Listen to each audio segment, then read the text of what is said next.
तुम्हाला माहिती आहे, आपल्या संस्कृतीमध्ये रंग फक्त रंग नसतात, ते ऊर्जा घेऊन येतात. तुमच्या मनात कधी हा प्रश्न आला का की फ्युनरलमध्ये नेहमी आपण पांढरे कपडे का घालतो? त्यामागचं कारण काय आहे आणि ही परंपरा आधीपासून का जपली जाते? कारण पांढरा रंग फक्त शांती नाही, तो एनर्जी रिलीज करणारा रंग आहे. आपल्या मनात, शरीरात जे दुःख जमा झालं असतं ना, त्या सगळ्या भावना हळूहळू बाहेर पाडायला पांढरा रंग मदत करतो. आपण त्या व्यक्तीच्या आत्म्याला थांबवून नाही ठेवत, त्याला मुक्त होऊ देतो आणि पांढरा रंग ही मुक्ततेची भाषा आहे. त्याचप्रमाणे आपण नेहमी म्हणतो काळा रंग म्हणजे वाईट, काळा रंग म्हणजे दुःख.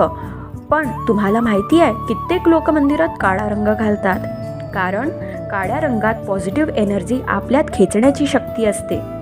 त्यात पॉझिटिव्ह डिवाइन वाइब्स स्वतःकडे खेचण्याची ताकद असते. काळा रंग देवाची कृपाशक्ती आपल्यापर्यंत पोहोचवतो. मग तो अशुभ कसा?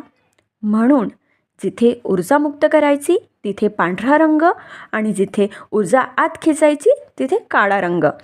रंगांमध्ये खूप सुंदर विज्ञान आहे आणि अध्यात्मसुद्धा दडलं आहे, जे जाणून आपण आपल्या संस्कृतीच्या आणि स्पिरिच्युअलिटीच्या अधिक जवळ जातो.